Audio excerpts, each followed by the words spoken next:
Pagué la hipoteca de mis padres y me convertí en el dueño legal de la casa, pero ellos insistían en que seguía siendo su hogar, cambiaron la cerradura y dejaron que mi hermano se mudara ahí. Así que los desalojé y vendí la casa con una ganancia de 150,000 pesos. Ahora tengo 26 años. Pero esta parte de la historia comienza cuando yo tenía 19.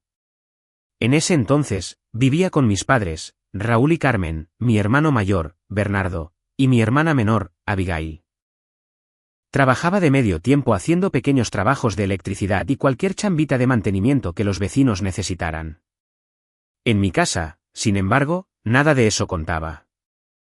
Yo ya era el chico que arreglaba todo lo que se descomponía, recogía el tiradero de todos y hacía los mandados sin que se lo pidieran. Bernardo se graduó de la universidad ese año. El título no servía para mucho, pero no lo hubieras notado por la celebración. Carmen rentó todo un salón de eventos, contrató a un fotógrafo, ordenó un pastel gigante y decoró el lugar como si Bernardo acabara de ganar un premio por salvar al país. Ni siquiera pude sentarme con la familia. Pasé la mitad del día ajustando luces, moviendo mesas y tomando fotos. Porque eres bueno con las cámaras, Mateo. ¿Sabes cómo funcionan estas cosas? Bernardo se paseaba con un traje que él no compró, estrechando manos y sonriendo como si el mundo entero estuviera esperando a que él tomara el control. Raúl no paraba de presentarlo a la gente como nuestro futuro líder y de decirle a todos que Bernardo estaba destinado al éxito. Yo cargué charolas, limpié lo que se derramaba y corrí a la tienda 2 veces porque Carmen quería unas servilletas diferentes. No me quejé. A esa edad, todavía creía que ayudar era normal. La fiesta costó alrededor de 85,000 pesos. Tampoco lo ocultaron, Carmen presumía de ello a cualquiera que quisiera escucharla. Recuerdo estar de pie cerca de la pared del fondo, sosteniendo la correa de la cámara, viendo cómo Bernardo recibía otra ronda de aplausos por un título que a duras penas logró sacar. Carmen lo abrazó de nuevo mientras le decía lo orgullosa que estaba. Nadie siquiera mencionó mi nombre en toda la noche a menos que necesitaran mover algo. 2 meses después, Abigail se graduó de la preparatoria. La celebración no fue tan masiva, pero aún así parecía sacada de un comercial. Raúl le compró un coche usado con un mono gigante en el techo, y Carmen llenó el patio trasero con decoraciones y un banquete. Abigail se sentó en el centro como si fuera una celebridad mientras la gente le entregaba sobres y regalos. Ni siquiera volteó a ver la mitad de ellos. Yo estacioné el coche que le compraron porque ella no sabía cómo maniobrar en la curva de la cochera. El coche tampoco duró mucho. Siempre tenía problemas, y de alguna manera, eso se convirtió en otra razón por la que se esperaba que yo la llevara a todos lados. Ese mismo fin de semana yo también me gradué, un año después de lo que me correspondía. Entre trabajar, ser arrastrado a las responsabilidades familiares y perder créditos, terminé acabando tarde. No se olvidaron, pero la atención fue diferente. Cenamos en una pequeña cafetería cerca de casa porque estamos apretados de dinero después de todo lo de Bernardo y Abigail. Raúl pidió lo más barato del menú y me recordó, a la mitad de mis papas a la francesa, que necesitaba empezar a pensar en el futuro, ya que yo no iría a la universidad como Bernardo. Carmen dijo que creía en mí, pero lo dijo de la forma en que la gente habla de alguien a quien tienen que supervisar. Después de eso, mi rol se volvió más evidente. Si el fregadero goteaba, yo lo arreglaba. Si algún aparato eléctrico parpadeaba, gritaban mi nombre antes de intentar mover el interruptor. Cada año llegaba la temporada de la declaración anual de impuestos y Raúl empujaba una pila de papeles en mi dirección porque tú eres mejor con los números. El césped fue mi responsabilidad desde los 14 años en adelante, a pesar de que Bernardo era mayor y Abigail era perfectamente capaz de empujar una podadora. Incluso cuando el coche funcionaba, Abigail se rehusaba a manejar a cualquier lado a menos que fuera para recoger a sus amigas. Así que me convertí en su chofer. Bernardo dejaba un desastre por todas partes. Platos, ropa, proyectos a medio terminar, y de alguna manera todos terminaban en mis manos. Carmen solía decir, solo ayuda a tu hermano. Está estresado, o Bernardo tiene muchas cosas en la cabeza en este momento. Aunque él casi no movía un dedo en la casa, Raúl no decía mucho. En todo caso, actuaba como si todo esto fuera lo esperado, como si mi rol viniera integrado desde el nacimiento.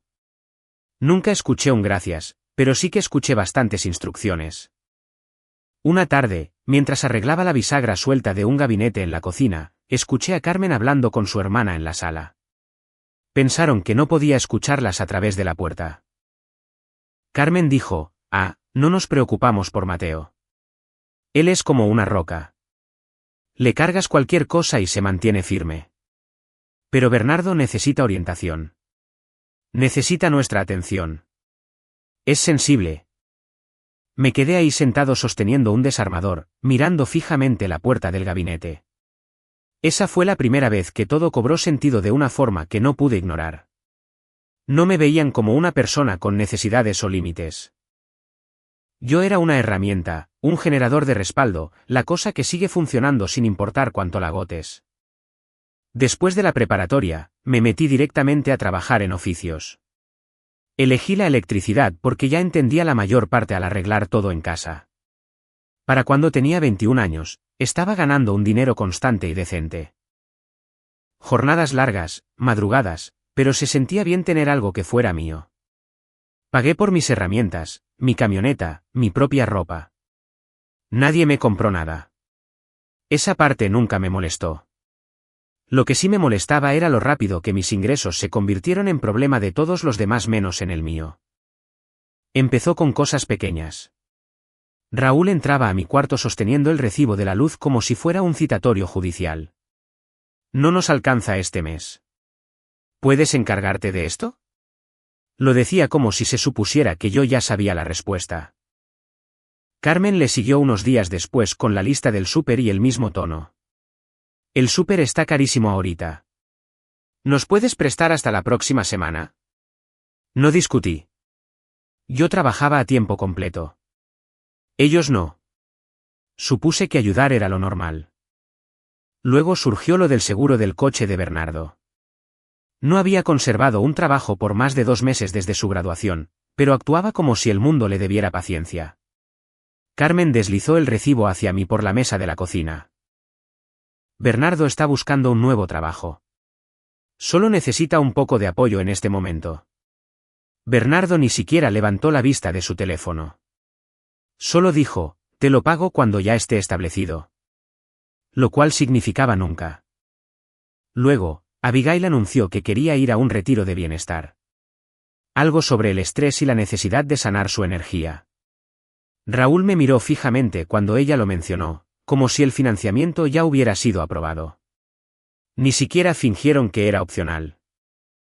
Carmen no dejaba de decir que era importante para el estado mental de Abigail, a pesar de que Abigail pasaba la mayor parte de los días en su cama pegada al celular. Cada vez que intentaba ahorrar dinero para mí, algo surgía en casa. Se reventaba una tubería, se ponchaba una llanta o alguien tenía gastos inesperados. Es curioso cómo ninguna de esas emergencias ocurría a menos que yo tuviera un poco de dinero extra ahorrado. Apenas lograba salir adelante, y de repente, Carmen aparecía con una factura. Raúl insinuaba algo sobre pagos atrasados o Bernardo mencionaba que su tarjeta había sido rechazada de nuevo. No era suerte, era un patrón. No necesitaba a un terapeuta para que me lo explicara. Un mes, el techo empezó a gotear después de una tormenta. Raúl dijo que eventualmente llamarían a alguien, pero no llamaron a nadie. Esperaron hasta que la mancha en el techo se extendió y luego se dirigieron a mí. Deberías encargarte tú, dijo Raúl. Tú sabes de estas cosas. Yo no sabía de techos, pero me las arreglé. Me subí, arranqué las tejas dañadas, cambié el triplé, arreglé los tapajuntas y sellé todo. Luego compré todos los materiales yo mismo porque Raúl y Carmen no estaban seguros de cuándo podrían pagarme. Nunca me pagaron. Alrededor de esta época, Camila empezó a salir con Bernardo. Fue amigable la primera vez que la conocí, pero Carmen la trató inmediatamente como a la realeza. Es perfecta para Bernardo, repetía. Él se merece a alguien que le haga la vida más fácil. No fue sutil. Era uno de esos comentarios destinados a hacerme sentir como si yo no estuviera aportando mi parte, a pesar de que yo era el único que pagaba por todo. Camila en realidad no hablaba conmigo. Me trataba como un mueble más. Bernardo actuaba orgulloso, como si haberla conquistado fuera un gran logro. Carmen prácticamente resplandecía cada vez que Camila venía, ofreciéndole bebidas, comida, cualquier cosa que quisiera. Mientras tanto, yo estaba en la cochera recableando un enchufe roto que Raúl había sobrecargado de nuevo. Una noche, me senté y sumé todo. Los recibos de luz, las compras del súper, las reparaciones aleatorias, el seguro del coche, el retiro de Abigail, los materiales para el techo, el dinero para la gasolina y todas las cosas pequeñas que trataban como mi responsabilidad. Fueron poco menos de 515,000 pesos. 515,000 pesos metidos en una casa que no era mía, para personas que no me daban las gracias, que no pedían las cosas por favor y a las que no les importaba si yo tenía mi propia vida. Me quedé mirando el número durante mucho tiempo. Sin enojo, sin pánico, solo con claridad. A la mañana siguiente, empaqué una maleta pequeña, un par de pantalones de trabajo, algunas camisas, mis botas y mis herramientas básicas. No azoté puertas ni anuncié nada. No grité ni les eché culpas en cara. Simplemente salí por la puerta y me alejé manejando. No sabía exactamente a dónde iba, pero sabía que no me quedaría ahí ni un día más. Cuando me fui, manejé hasta cruzar los límites del estado 2 veces. No planeé nada más que poner distancia. Encontré una renta mensual barata en un pueblo tranquilo y abrí un apartado postal para que mis padres no supieran mi dirección real. No corté el contacto por completo, pero lo mantuve lo suficientemente limitado como para que no pudieran arrastrarme de vuelta a nada. Encontré trabajo estable rápidamente. La gente de oficios estaba en alta demanda y yo no era exigente. Si pagaban, lo tomaba. Trabajos de electricidad, pequeñas remodelaciones, reparaciones comerciales, lo que fuera. En menos de un año, ya no solo hacía los trabajos, sino que los dirigía. Conseguí certificaciones adicionales, compré mejores herramientas y trabajé cada hora que alguien estuviera dispuesto a pagarme. Algunas semanas, llegaba a las 80 horas sin darme cuenta. No me molestaba. Por fin estaba trabajando para mí y para nadie más. Una vez que tuve lo suficiente ahorrado, compré una propiedad en ruinas a las afueras de la ciudad. Se veía terrible desde la calle, un jardín descuidado, la entrada agrietada, el revestimiento descarapelado, pero la estructura era sólida. Pasé meses remodelándola después del trabajo, haciéndolo todo yo mismo, cableado nuevo, pisos, tablaroca, techo. Para cuando terminé, parecía una casa completamente diferente. La vendí con una buena ganancia y compré otra. Ese se convirtió en mi patrón de trabajo.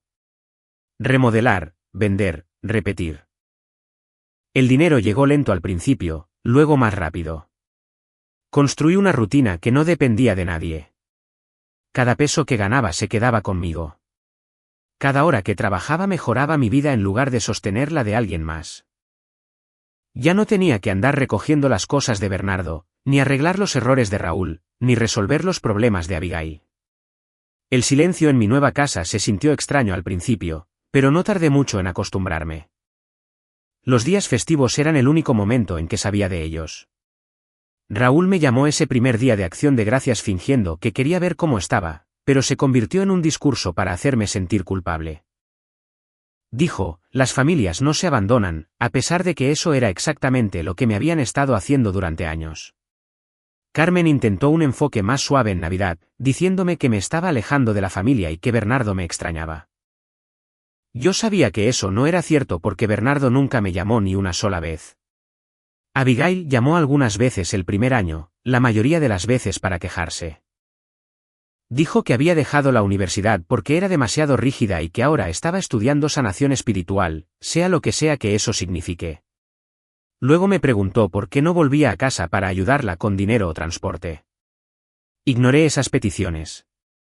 Con el tiempo, el patrón se volvió predecible. Contestaba una llamada cada par de meses solo para llevar la fiesta en paz. Raúl mencionaba algo sobre los recibos. Carmen suspiraba fuerte en el fondo. Abigail hablaba de cristales de energía o meditación. Ese era el ciclo. Y luego estaba Bernardo. Las únicas actualizaciones que tenía sobre él venían de Carmen. No estaba trabajando de nuevo. Camila estaba embarazada de nuevo. Estaban viviendo con mis padres temporalmente. Raúl decía que estaban viendo cómo acomodarse, lo que significaba que nada había cambiado. Pasaron 5 años así. Trabajando, ahorrando, remodelando. Sin caos, sin tensión, sin emergencias aleatorias que aparecían mágicamente cuando yo tenía dinero ahorrado. Por fin tenía una vida tranquila con un negocio estable. Tenía empleados. De hecho, había días en los que ni siquiera pensaba en nadie de mi antigua casa. Entonces llegó la llamada. Vi el nombre de Raúl aparecer en mi teléfono tarde un miércoles por la noche. Casi dejó que sonara hasta que se cortara, pero algo me dijo que contestara. Cuando respondí, no estaba tranquilo ni sereno. Estaba llorando tan fuerte que apenas podía pronunciar las palabras. Mateo, estamos en problemas. Vamos a perder la casa. No dije nada por un momento. Él siguió hablando rápido, con la voz quebrada. Según él, se habían atrasado meses con los pagos de la hipoteca. El banco ya había enviado notificaciones. El proceso de embargo estaba en marcha. Tenían 6 semanas antes de que se ejecutara la orden de desalojo definitiva. Escuché a Carmen en el fondo sollozando fuerte y diciendo, llámale otra vez. Dile que lo necesitamos. Raúl intentó estabilizar su voz.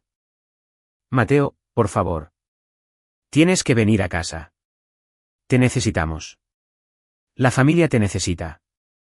Sé un buen hijo. Ahí estaba. La frase que siempre salía a relucir cuando querían algo. Sé un buen hijo. No respondí de inmediato. Raúl llenó el silencio con más súplicas, más pánico, más explicaciones sobre cómo hicieron su mejor esfuerzo y que Bernardo no podía encontrar un trabajo estable y Abigail no estaba en posición de aportar nada. No tenían ningún plan, nada de dinero, ninguna dirección, solo una exigencia envuelta en desesperación. No acepté nada en ese momento, pero la llamada dejó una cosa clara. La vida que yo había construido era estable.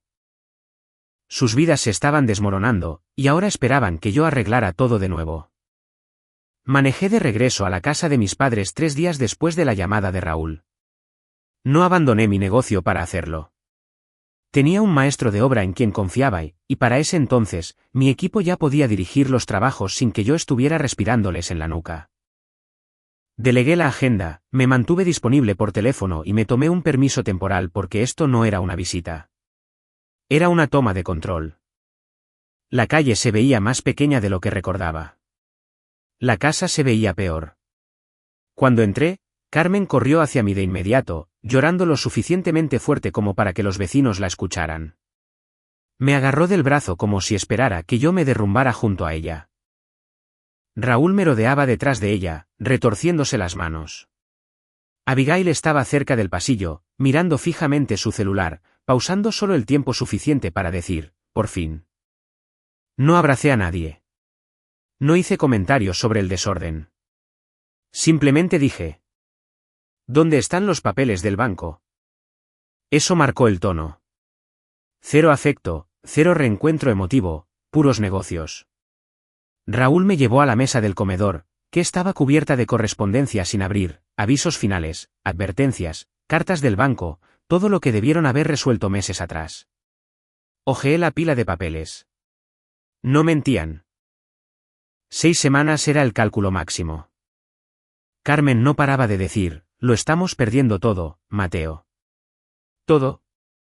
El hogar de tu infancia.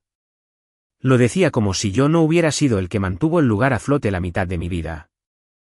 Me senté, ordené los papeles y dije la frase que cambió por completo el rumbo del día. Pagaré los atrasos y liquidaré la hipoteca en su totalidad, dije. Pero no voy a regalar esa cantidad de dinero así nada más. Carmen se quedó congelada. Raúl parpadeó mirándome como si no entendiera las palabras. ¿Qué significa eso? Preguntó. Significa, le dije, que si salvo esta casa, me convierto en el dueño total y legalmente. Sin discusiones después. Eso significa que liquidaré el gravamen del banco y pondré la casa a mi nombre en cuanto se registre el pago final. La voz de Carmen se elevó de inmediato. Mateo, ¿cómo puedes siquiera decir eso? Esta es nuestra casa. No puedes simplemente robártela. No respondí. Abrí mi carpeta y coloqué una serie de documentos sobre la mesa. Una cesión de derechos para transferir el título, un acuerdo de compraventa que demostraba que estaba liquidando el préstamo, la tarjeta de mi abogado. No levanté la voz ni los presioné. Simplemente deslicé los papeles hacia ellos. Carmen dio un manotazo en la mesa.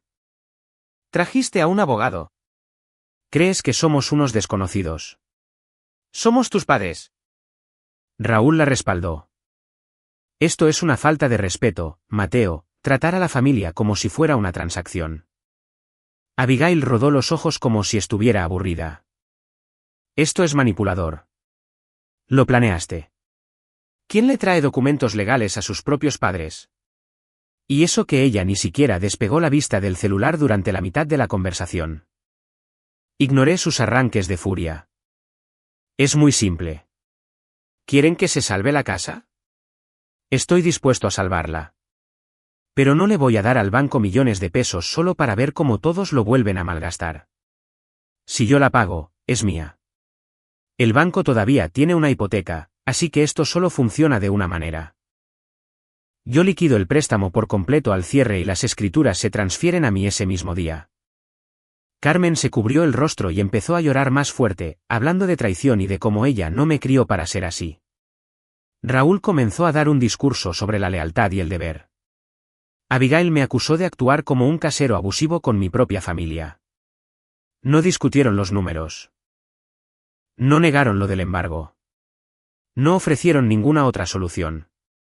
Simplemente atacaron la idea de que yo tuviera el control. Eso me lo dijo todo. Al final, a Raúl se le acabaron las excusas. A Carmen se le acabaron las lágrimas.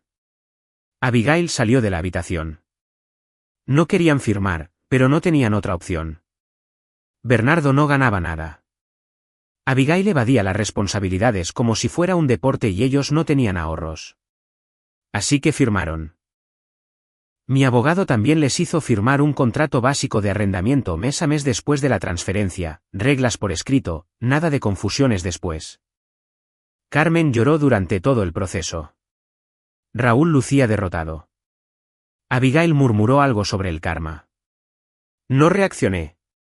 Una vez que las firmas estuvieron en el papel, junté los documentos, llamé a mi abogado y dije, está hecho. Cuando se resolvió la parte legal, fui a inspeccionar la casa. Estaba peor de lo que esperaba. La sala tenía manchas en la alfombra lo suficientemente grandes como para delinear a un animal pequeño. Había dibujos de crayón cubriendo las paredes del pasillo. El hijo de Bernardo, obviamente. Una esquina del techo tenía daños por el agua de la fuga que arreglé hace años, solo que ahora estaba peor. Revisé los baños. Manchas negras que se extendían detrás del inodoro y por los azulejos. El desagüe de la tina estaba tapado con algo que no quise identificar. El antiguo cuarto de Abigail era un desastre. Pilas de ropa, velas a medio consumir, joyas rotas, vasos vacíos y libretas con garabatos sobre campos de energía. No toqué nada. Las cosas de Bernardo y Camila estaban por toda la casa, cajas, bolsas, juguetes, zapatos, envolturas. Trataban el lugar como una habitación de hotel con servicio de limpieza. Me quedé de pie en el pasillo y miré todo con un solo pensamiento rondando por mi cabeza. Esto no era un hogar. Era un barco hundiéndose, parchado con cinta industrial y excusas. Pero ahora era mi barco hundiéndose. Pasé el resto del día tomando fotos, escribiendo notas y haciendo planes. La remodelación no sería pequeña. No sería barata. No sería rápida. Pero sería mía. Millones de pesos como mínimo, meses de trabajo. La mayor parte hecho por mí. Y a diferencia de cada proyecto de mi infancia, ninguna de estas reparaciones era opcional. La casa se estaba cayendo a pedazos. Ellos dejaron que pasara. Ahora yo tenía que reconstruirla. No por ellos, no por nostalgia, sino por propiedad, por control, por un futuro que no estuviera encadenado al caos. Una vez que se finalizó el papeleo y se liquidó la hipoteca, comencé la remodelación. Lo traté como una obra a gran escala. 0 atajos, 0 parches, 0 aplazar las cosas. La casa necesitaba más que reparaciones. Necesitaba ser reconstruida de adentro hacia afuera. Las primeras 2 semanas fueron pura demolición. Arranqué la alfombra vieja, quité los zoclos podridos y tiré los gabinetes caídos de la cocina. Debajo de todo había daños por agua, manchas de moho y arreglos baratos que Raúl había hecho años atrás y que apenas sostenían las cosas. Seguí trabajando de sol a sol. Bernardo no movió un dedo.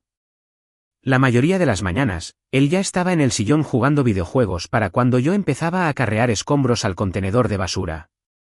Se quedaba con los audífonos pegados a las orejas. Actuaba como si le molestara cuando yo pasaba por la sala cargando herramientas. Camila se sentaba junto a él la mayoría de los días navegando en su celular o haciéndome comentarios sobre la distribución de la casa, como si ella fuera la gerente del proyecto. No deberías tirar esa pared, decía Camila. Cierra el espacio. Oh, la cocina necesita colores más suaves, algo cálido para la familia. Decía la familia, como si la casa le perteneciera a ella. Abigail no era mejor. Su cuarto estaba junto al mío, y cada vez que yo usaba una herramienta eléctrica, salía a quejarse de que el ruido estaba arruinando sus sesiones de sanación energética. Agitaba las manos como si estuviera empujando aire invisible y decía que necesitaba tiempo en silencio para recargarse. El primer proyecto importante fue el techo. Arranqué cada teja vieja, cambié el triplé dañado e instalé un sistema completamente nuevo. Después de eso siguió el clima. La unidad vieja cascabeleaba como un motor a punto de morir. Instalé un sistema moderno con mejor ventilación y control por zonas. Raúl se paraba a mi lado mientras yo trabajaba, actuando como si entendiera todo. Yo hubiera hecho eso hace años, dijo una vez con los brazos cruzados. Solo me faltaba el momento adecuado. Carmen se metía cada vez que podía. Asegúrate de dejar espacio en la cocina para la isla, pero que no sea muy grande y no bloquees el pasillo. Y Bernardo necesita espacio para preparar botanas. Lo decía como si Bernardo de verdad usara la cocina. Cuando instalé el nuevo sistema eléctrico, Raúl sintió la necesidad de criticarlo todo. Esos enchufes están muy altos, dijo. A Bernardo no le va a gustar agacharse. No mencionó que Bernardo no se había movido del sillón en 4 horas. Una vez que la estructura estuvo estable, comencé con el interior. Pisos nuevos en toda la casa. Tablones gruesos, líneas limpias, nada barato. La diferencia fue inmediata. El lugar ya se veía más limpio. Camila me seguía de habitación en habitación como si yo le hubiera pedido su opinión. Esta pared debería ser azul. Esta otra necesita repisas. La sala necesita más asientos para todos. Lo decía con tanta seguridad, como si fuera la dueña de la casa. Le recordé una vez, yo estoy reconstruyendo este lugar. Por favor, no toques las herramientas. No me hizo caso. El proyecto más grande fue la recámara principal, el único espacio que construí enteramente para mí. Usé materiales de alta calidad, aislé las paredes, instalé una puerta reforzada y una cerradura de seguridad. No era gigante, pero estaba limpia, era silenciosa y estaba completamente bajo mi control. La única habitación de toda la casa a la que nadie más tenía permitido entrar. Puse una sola regla durante toda la remodelación, y la dije claramente para que no hubiera malentendidos: mantengan limpias las áreas comunes. Eso era todo. 0 quehaceres pesados, 0 cargar cosas, solo respeto básico. La ignoraron de inmediato. Bernardo dejaba envolturas de comida y vasos dondequiera que se sentaba. Camila esparcía sus cosas por las encimeras y las mesas. Los cristales, velas y libretas de Abigail estaban por todos lados. Raúl y Carmen trataban la cocina como una zona de descarga para todo lo que no querían guardar. En lugar de ayudar, actuaban como supervisores. No pongas la isla ahí, decía Carmen. Bernardo necesita más espacio en la alacena. Abigail necesita un rincón de meditación junto a la ventana. Ninguno de ellos me preguntó qué quería yo. Ninguno reconoció que yo era el único que estaba reconstruyendo la estructura bajo sus propios pies. Hablaban con total seguridad, como si la casa todavía fuera suya, como si mis decisiones fueran simples sugerencias temporales que ellos podían anular. El sentido de superioridad no se quedó solo en comentarios. Una tarde, Entré de la ferretería y escuché a Bernardo decir, Mateo solo es el dueño de la casa en papel. Mamá y papá no lo dejarán hacer nada grande. Él sabe bien cómo son las cosas. Camila asintió. Es demasiado blando como para echar a alguien. Abigail le añadió su propia versión a Camila más tarde, se hace el rudo, pero en realidad no nos va a sacar. Él no es así. Lo decían de manera casual, como si yo ni siquiera estuviera en la conversación, como si yo fuera débil por no explotar o no amenazarlos. Me quedé en el pasillo escuchando. No se detuvieron. No bajaron la voz. Dieron por sentado que yo no haría nada. No respondí. No los enfrenté. No los corregí. Simplemente seguí trabajando. Invertí cerca de 3,430,000 pesos en una casa que todos trataban como una propiedad vacacional. Y todos los días, su actitud de dueños se hacía más ruidosa. Mantuve mi silencio. Lo confundieron con debilidad. Camila ya pasaba en la casa constantemente. Pero el día que trajo sus maletas, Carmen lo anunció como si fuera una decisión comunitaria. Solo se quedará hasta que nazca el bebé, dijo, dándole palmaditas en el brazo a Camila como si estuviera recibiendo a la realeza. Camila no esperó permiso. Caminó directamente hacia adentro, tiró sus maletas en el pasillo y se sintió como en su casa. Desde el momento en que se instaló, actuó como si la casa le perteneciera. Caminaba por la habitación lentamente estudiando todo lo que yo había construido, señalando cosas que quería que se cambiaran. A la mañana siguiente, se me acercó mientras yo revisaba unas medidas en la cocina. La recámara principal es demasiado grande para una sola persona, me dijo. Deberías mover tus cosas al sótano. Tiene más sentido que una familia tenga ese espacio. Lo dijo con total calma, como si estuviera hablando del clima, y no pidiéndome que desalojara la única habitación de la casa que yo había mantenido en privado. No le contesté. Solo seguí mirando mis notas. Ella tomó mi silencio como una duda. El bebé necesita espacio, añadió. Estarás bien allá abajo. Más tarde esa misma tarde, Raúl me llevó aparte en la sala. Hijo, no seas egoísta, dijo. Tienen un niño en camino. Camila necesita comodidad. Hablaba como si esto ya estuviera decidido. Carmen le siguió. Piensa en la familia, me dijo. Estás joven. No necesitas tanto espacio. Era interesante escucharlos hablar de espacio como si hubieran pagado por algo de él. Habían pasado años dejando que el lugar se cayera a pedazos. Fui yo quien lo reconstruyó tabla por tabla, peso por peso. Pero nada de eso importaba cuando ellos querían algo. La presión no se detuvo ahí. Las pequeñas agresiones comenzaron a acumularse rápidamente. Mis herramientas, que siempre mantenía organizadas, empezaron a desaparecer. Las encontraba en cuartos al azar, afuera en el porche o aventadas en cajones donde no pertenecían. Camila dijo que las pidió prestadas para un proyecto, pero nunca dijo de qué proyecto se trataba. El súper ya no duraba ni 2 días. Llenaba el refrigerador por la mañana, y para el final de la noche, la mitad de la comida ya había desaparecido. Bernardo se comía la mayor parte sin pensar, agarrando lo que se le antojaba mientras le gritaba a su videojuego. Camila se servía de todo lo demás, usando los antojos del embarazo como excusa. Abigail arrasaba con mis botanas porque los sanadores espirituales necesitan fuentes de energía limpia. La lavandería tampoco estaba a salvo. Cada vez que dejaba ropa en la lavadora, Abigail la sacaba a mitad del ciclo y la tiraba al piso para poder lavar su ropa delicada. Actuaba como si fuera mi culpa por no estar de niñera de la máquina. Cada día se sentía más asfixiante, más pequeño. Sin importar lo que hiciera, alguien encontraba una forma de sobrepasar mis límites.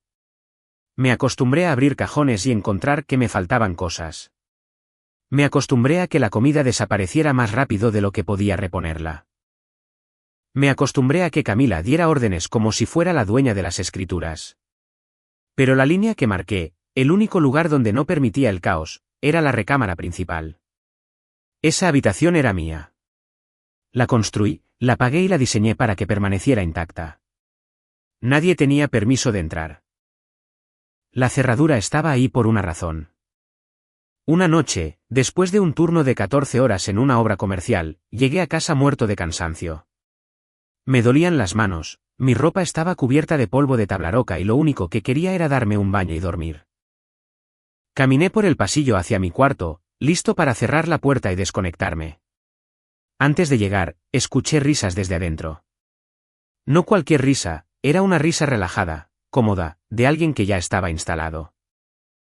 La voz de Camila, la voz de Bernardo y el sonido de la televisión reproduciendo algo a todo volumen. Me detuve, miré la puerta, probé la llave. No giró. Intenté de nuevo. Nada. Habían cambiado la cerradura.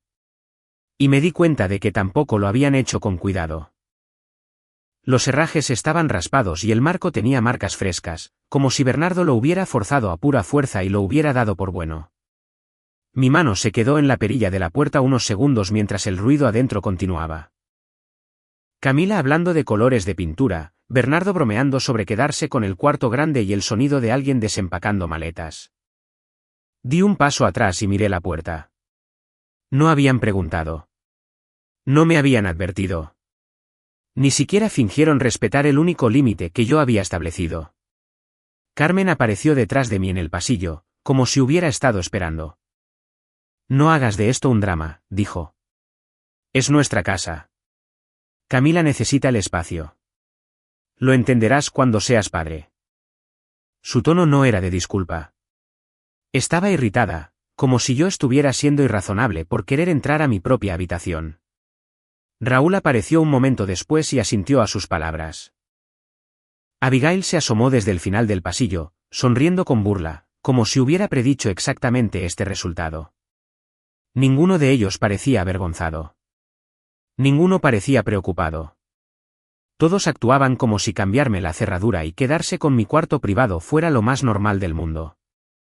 No discutí. No tenía caso. Discutir solo alimentaría su creencia de que la casa todavía les pertenecía. No iba a rogar por lo que ya era de mi propiedad. Miré la puerta una vez más, no porque no estuviera seguro, sino porque algo dentro de mí cambió, de manera silenciosa, limpia. Mi voz no se elevó. Mis manos no temblaron. Mi pecho no se oprimió. Simplemente me quedé en silencio. No el tipo de silencio que proviene del agotamiento, sino el tipo que llega justo antes de tomar una decisión. Una decisión final. Cuando me fui del pasillo esa noche después de que Carmen me dijo que era su casa y que Camila necesitaba el espacio, no dije nada. Tampoco dormí. Me quedé en mi camioneta por un buen rato, solo dejando el motor en marcha mientras miraba fijamente a través del parabrisas. Eventualmente entré solo para agarrar ropa limpia y bañarme. Caminé hacia la recámara principal para ver si tal vez alguien había entrado en razón. No lo habían hecho.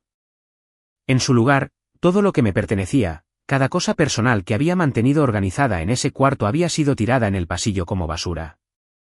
Mi ropa de trabajo estaba esparcida por la alfombra. Mi caja de herramientas estaba abierta, le faltaba la mitad de los dados. El gabinete de mi computadora tenía una abolladura en el panel lateral. Mi caja fuerte, que pesaba lo suficiente como para que nadie debiera haberla estado tocando, estaba apoyada torcida contra la pared con rayones en la parte superior. Alguien claramente la había sacado arrastrando. Me quedé ahí parado viendo el desastre y ya no quedaba ni una gota de asombro en mí. Ni enojo, ni incredulidad. Ya habían roto la cerradura de mi cuarto. Este era simplemente el siguiente paso. La puerta de la recámara principal se abrió. Bernardo salió usando mi bata, bebiendo de mi taza y estirándose como si hubiera tenido el mejor sueño de su vida. Sonrió con burla cuando me vio. Relájate, hermano. Mamá y papá dijeron que es su casa. El sillón no te va a matar. Lo dijo como si me estuviera compartiendo un buen consejo, como si yo fuera el dramático por querer tener acceso al cuarto que yo construí y pagué. No le contesté. Simplemente rodeé mis cosas esparcidas, entré a mi antiguo cuarto, al que solía ser mi cuarto, agarré una maleta deportiva y empaqué. Lo que importaba, un poco de ropa, documentos, esenciales pequeños. Todo lo demás se quedó donde estaba. Antes de irme, tomé fotos de todo. De cada desastre, de cada artículo dañado, de cada violación, no por nostalgia, sino como evidencia. Salí de la casa sin decirle a nadie. Raúl me gritó una vez desde adentro, preguntándome a dónde iba, pero no respondí. Manejé directo a un hotel al otro lado de la ciudad, pagué una semana por adelantado y me senté en la cama con mi teléfono en la mano. Luego llamé a mi abogado. Le expliqué todo. El cambio de cerradura, los daños a la propiedad, la invasión de la recámara principal, el desplazamiento, las constantes interrupciones. No dudó. Avanzaremos de inmediato, dijo. Tienes la propiedad total y un contrato de arrendamiento firmado con tus padres. ¿Lo han incumplido? Por primera vez en mucho tiempo, algo se sentía sencillo. 2 días después, el papeleo empezó a moverse. Regresé un jueves por la tarde con todo lo que mi abogado pudo agilizar. No el desalojo en sí, sino el primer paso que lo hacía inevitable. A través de la ventana, podía verlos en la mesa del comedor riendo como si nada hubiera pasado. Raúl cortando algo de carne, Carmen sirviendo bebidas, Camila comiendo como si fuera la dueña de la cocina, Bernardo hablando fuerte sobre algún torneo en línea, Abigail escroleando su celular mientras masticaba. Entré sin tocar. La mesa se quedó en silencio por un segundo. No por culpa, solo por sorpresa. Carmen forzó una sonrisa. Mateo, cariño, agarra un plato. Puse un sobre frente a Raúl y Carmen. Aviso de terminación de contrato. Raúl lo ojeó y luego lo azotó contra la mesa. Estás desalojando a tus propios padres. ¿Estás loco? Antes de que empezaran los gritos, coloqué más papeles sobre la mesa. Uno frente a Bernardo, uno frente a Camila, uno frente a Abigail. Avisos de desalojo. Ocupación no autorizada. Bernardo se levantó tan rápido que su silla raspó el piso. ¿Estás bromeando? Camila frunció el ceño. Estoy embarazada. No puedes hacer esto. Abigail estalló. No tienes alma. Y Carmen empezó con la misma frase que siempre usaba cuando quería recuperar el control. Esta es nuestra casa. Nuestra casa. Me mantuve calmado. Cambiaron mi cerradura. Tiraron mis cosas en el pasillo. Dañaron mis pertenencias. Violaron el acuerdo. Esto no es un debate. Es un aviso legal. Bernardo dio un paso hacia mí. No nos vamos a ir. Yo no retrocedí. Entonces se lo explicarán a un juez. Salí caminando mientras los gritos me perseguían hasta la puerta. Las semanas siguientes no se fueron, porque claro que no lo iban a hacer. Trataron los papeles como un berrinche, algo que podían ignorar hasta que yo me cansara y me rindiera. Así que mi abogado procedió con la demanda. Hubo una fecha de audiencia, luego otro paso legal, y después el fallo. Se presentaron haciéndose los ofendidos, como si todo fuera un malentendido y yo solo estuviera siendo un dramático por un cuarto. Intentaron usar la culpa, intentaron con lágrimas, intentaron con enojo. Nada de eso importó. El juez revisó las escrituras, el contrato firmado, las fotos, el cambio de cerradura, los daños a la propiedad, y entonces todo se volvió muy simple. Sentencia a mi favor, orden de desalojo emitida. Llegó el día. Las autoridades llegaron el día programado, no como una sorpresa, no como una amenaza, sino como el paso final. Pegaron el aviso. Explicaron los tiempos. Les dieron la última oportunidad para sacar lo que pudieran llevarse. Adentro de la casa, el caos fue instantáneo. Carmen lloró lo suficientemente fuerte como para que los vecinos la escucharan. Raúl discutió como si el volumen de su voz pudiera alterar los documentos legales. Abigail metió sus cosas a empujones en bolsas mientras se quejaba de las malas energías. Camila caminaba de un lado a otro por el jardín hablando por teléfono, diciéndole a cualquiera que la escuchara que yo había destruido su futuro. Bernardo pisoteaba por todos lados agarrando primero sus aparatos electrónicos, como si las prioridades fueran un chiste. Ninguno empacó como alguien que de verdad creyera que las consecuencias eran reales. Me quedé junto a mi camioneta, sin regodearme, solo viendo cómo terminaba el proceso. Eventualmente, Bernardo se me acercó, llorando de verdad esta vez, con la voz quebrada. Por favor, hermano, dijo, por favor no hagas esto. Mi mamá y mi papá ahora prácticamente no tienen dónde vivir. Camila está estresada. El bebé. Todo es un desastre. No tenemos a dónde ir. No puedes dejarnos así. Lo miré y ya no sentí nada de dolor. Solo sentí que había terminado. Bernardo, le dije, intenta conseguir un trabajo. Se derrumbó en llanto como si el piso hubiera desaparecido bajo sus pies. Pasé por su lado sin decir una palabra más. Las autoridades terminaron su parte. Se cambiaron las cerraduras. La casa quedó en silencio. Limpié lo que tenía que limpiar. Contacté a un agente de bienes raíces. En cuestión de semanas, tuve una oferta que no podía rechazar. El cierre del trato tomó un poco más de tiempo, pero cuando finalmente se concretó, fue muchísimo más de lo que yo había invertido. Cuando el pago final se reflejó en mi cuenta, me senté en mi camioneta y me puse a ver la lista de contactos a los que había pasado la mitad de mi vida intentando complacer. Raúl, Carmen, Abigail, Bernardo, Camila. Uno por uno, los bloqueé. Justo antes del último bloqueo, Raúl me envió un mensaje final. Hijo, regresa a casa. Podemos arreglar esto. Bloqueado también. Ese fue el final.